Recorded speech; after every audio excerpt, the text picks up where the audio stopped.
Beloved, welcome back to the shop. In today's video, we are going to be testing the cheapest diesel heater on Amazon. I paid $125 for this shipped, and these have really been becoming popular with a lot of guys because it gives a solution, an independent heating source for vehicles, vans, campers, even small shops. I've even seen some guys in the UK that are heating their homes with these. Now, I'm familiar with this technology. I originally purchased one of these for the adventure van, and when everything was said and done, I had nearly $4,000 invested in the German S-Bar system, which is essentially the same thing here that you're getting for a fraction of the price. Now, I don't expect the quality to be as good, obviously, but it's within means. So let's look at the parts kit that came with it. Let's put it together. We'll see if we can figure out how to start it and see how it performs. Let's do a quick walk around before we pull the cowls off. I'm seeing this for the first time as you are. I just took it out of the box. They're calling this an 8 kW heater that runs off of 12 volt. If we can look on the back, we've got we got the positive and negative right there. So this could be wired into a 12 volt system. You could run it to your house with an adapter. We have a fan in the back there. The fuel tank is on board. Now, I've been told from what guys are saying that have been using these that this will run for 30 hours. I've heard 30 hours on a gallon of diesel. So pretty efficient.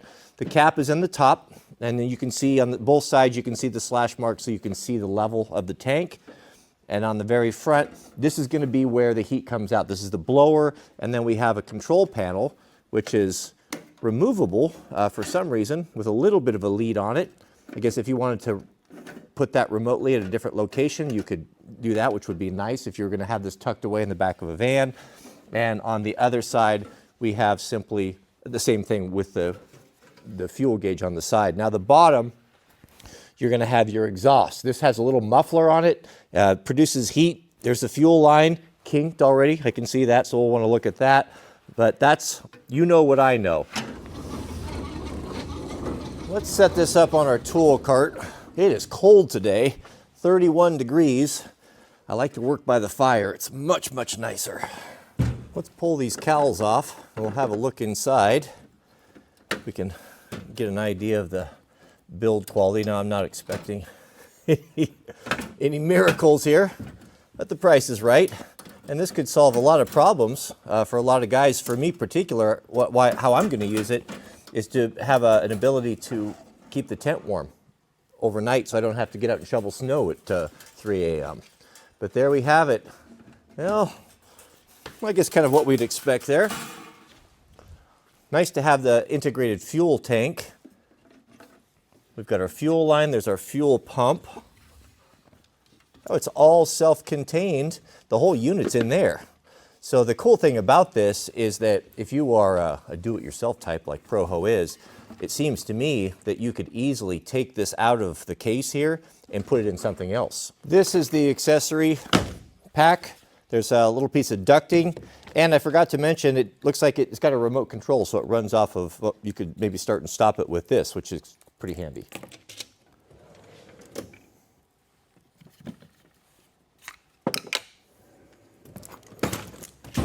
I forgot to give you guys an update on Jack's debate. Several of you asked me about it. There were 101 teams. He debates in team policy. This was a big event. And team policy, he has a teammate, so there are two of them. And there were 101 people, or groups that started, and he finished 5th place in the top 5.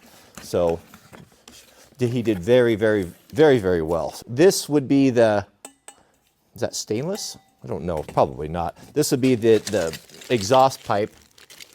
And they actually have a muffler. This looks like an exact copy of what I installed on the adventure van as far as a lot of this stuff here, because it's a little diesel turbine in there, and it's an amazing technology. These have been used for years and years up in cold climates where guys are running equipment, and you can get them diesel or gas, and this is the muffler right there. So just a little silencer, so it'll keep some of the noise down. Cold air intake.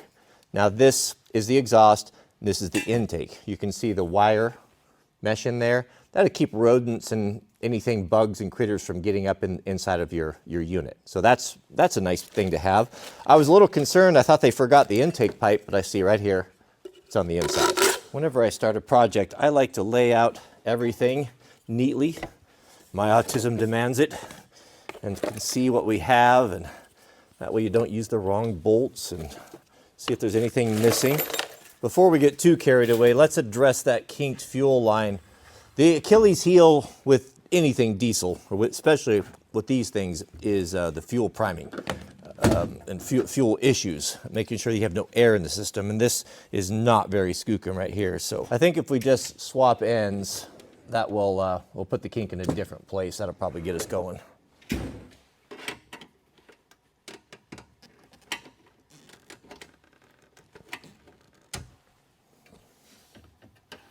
It's a little hard to see, but this is the electric fuel pump, and it's rubber mounted. Now these make a terrible racket, and the vibration will reverberate through the metal, anything you bolt that to. So that's very nice. That's a nice little detail there. That's going to help to make the system a lot quieter. Hit that thumbs up, beloved. This is not a sponsored video. I pay full price for these things. I try to keep the ads down. Of course, I could do a sponsored ad in every video if I wanted to, but I respect your time and your support by clicking that thumbs up.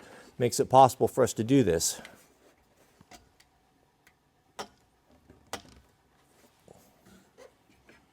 Yeah, that did it. I think that'll work. I think we can put our cowl back on, and we'll have to figure out how to get some power to this now, some 12 volt. Very thin, very light duty. I could see taking this, if you were to take this out and put it inside of a Pelican case, the individual components, that would actually really kind of harden it and toughen it up a little bit. To get power to the heater, we've got these two connectors, red positive, black negative. Battery charger, I think I have a ring adapter that's fused. I used to. Yep, that's it.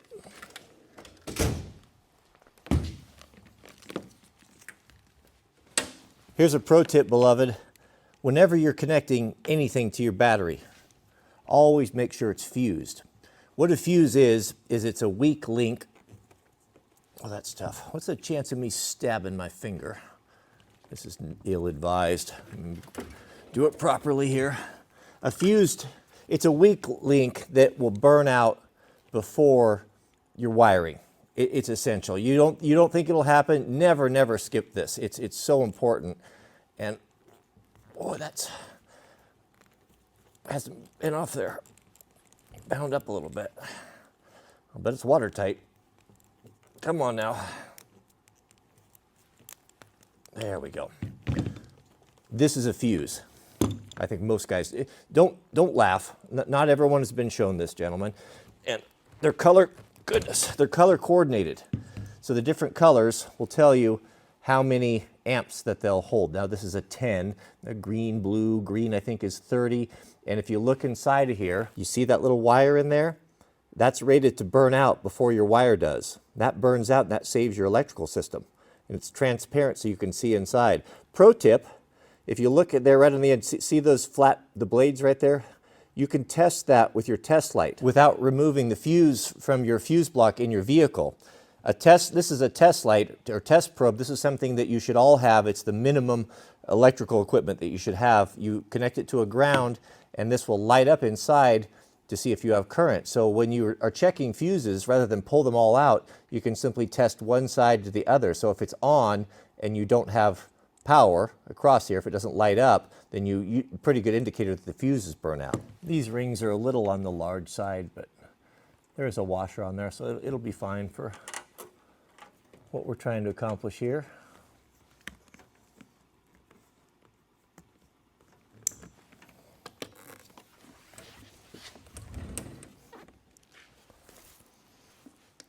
Is this thing broken? I don't know why that's not coming on. Should be coming on. Let's try a different one. All right, gentlemen, so we've got to figure out how to get power to this. So I've got some options here on my Delta Pro. I originally thought, well, we could cannibalize one of these guys. This is just a power point, and then cut that end off and go right into it. And then I got to thinking, you know, that's only 10 amps, And I don't know, it doesn't say how much this thing requires, but the wire it included says it's 12 volt, 15 amps. So that might undersize it. I don't know if that would mess with the computer. The slickest way would be able to connect to this Anderson plug right here. This is an Anderson plug. This is a medium size, and this is a tiny one.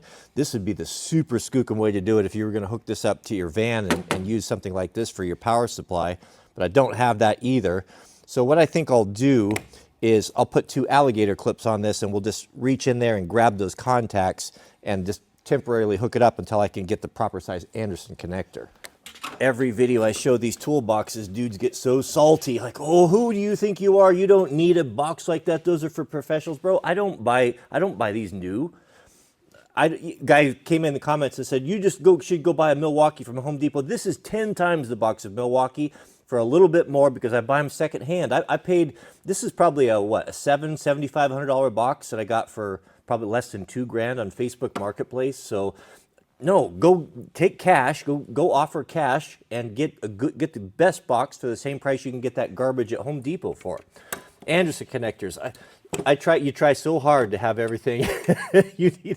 I got big ones, I got medium sized ones, I got small ones, but I don't have the extra small ones. But I do have alligator clips. Normally I'd solder that, but I dropped my solder gun and it broke. I'm waiting for it to get warranty, so I haven't got it back yet.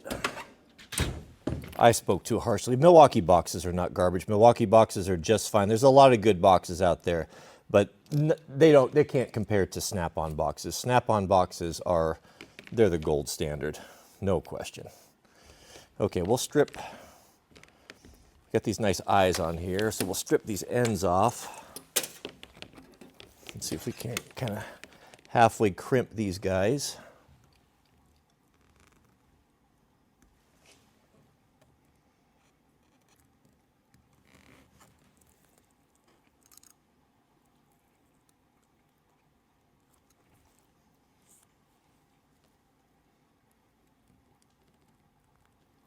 Goodness, that was not very pro-ho of me. They've got screws on them, but my wire's too fat. Ah, well. I already ruined one. Might as well ruin them both. That's the problem with being a petulant child. No patience. Good grief, I've been messing around with this thing for over an hour, trying to get power to it. Pulled the battery out of the old Jeep, brought it in here. Of course, it's flat, so I got that recharging. On these Anderson connectors, inside of them is there's a contact, and if we push that in there, that will wedge in there, and it should make contact just fine.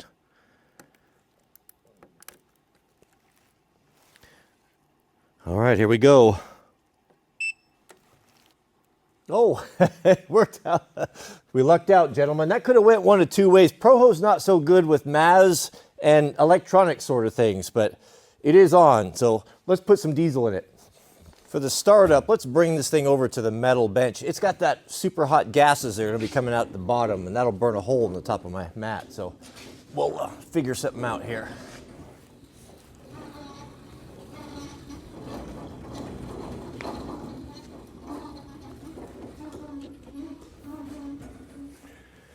We'll just span it between these two.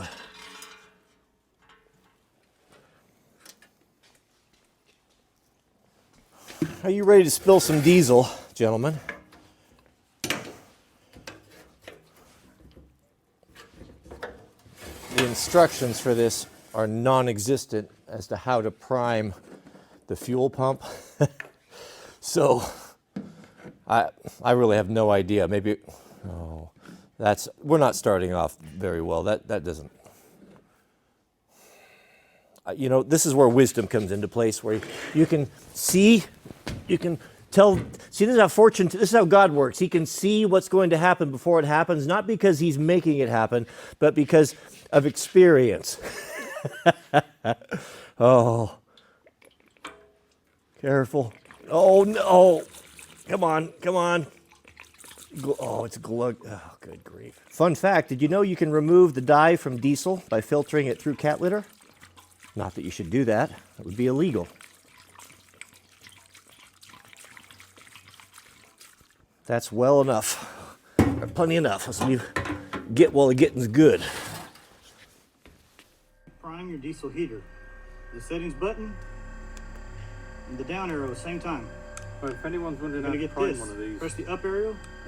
diesel heaters, that's the You one hear with the blue pump going. text. The heater's not starting, it's just a pump. Pump and fuel. Let it go for 30 seconds to a minute. Settings button and the down arrow at the same time.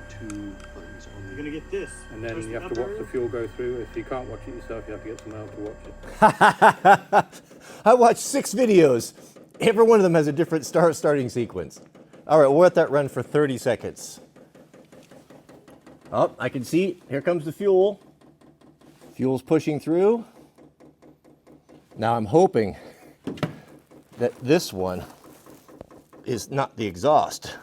That's gonna burn a hole in that. Hopefully that's the exhaust.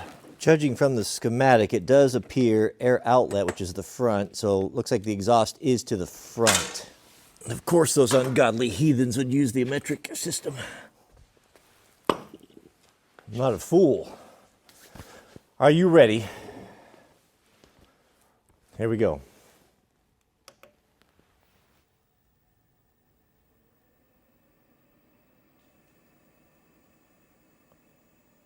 Unlike NASA, we have contact. Oh, she's spooling up.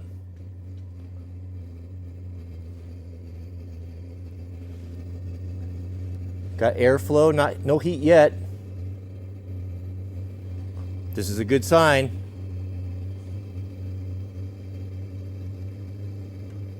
It's building.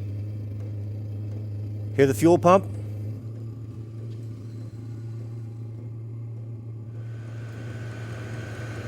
We've got heat. Fuel pump's running. It's getting hotter. Oh, got my foot under there. That's hot. Got the exhaust. Yeah, it's it. Perfect. Well, that puts out some pretty good CFM there. Definitely getting hotter. Man, this is all right. Noise, you can talk over it.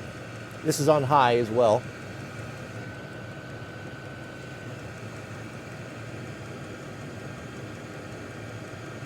Man, I'd be really curious to see if the shop was at freezing, if I ran this thing overnight, what it would be in the morning. Yeah, it's getting hotter. I can smell the newness of it, but that will clean up. You would have the cold air intake and the exhaust outside. You wouldn't have that running inside. We're just doing this to test it out, but yeah, that's good and hot. $124, $125 I think I gave for it. That is outstanding, outstanding. All right, well, I'll let it warm up, go through its cycle, and we'll do another part of this where we'll probably install it down in the tent, run the exhaust out, and I'll report back on how it worked and what my experience has been. But so far, so good. I think that's $100 well spent. Have an emergency backup heat system that would give you energy independence. No one can shut this off as long as you had some diesel, and diesel stores forever. And if you can get 24 hours, 30 hours on a gallon, I mean, this would heat a small house, certainly heat a shop. I think it's pretty awesome. All right, may God bless you and your families. Please keep us in your prayers, and we'll see you all on the next video.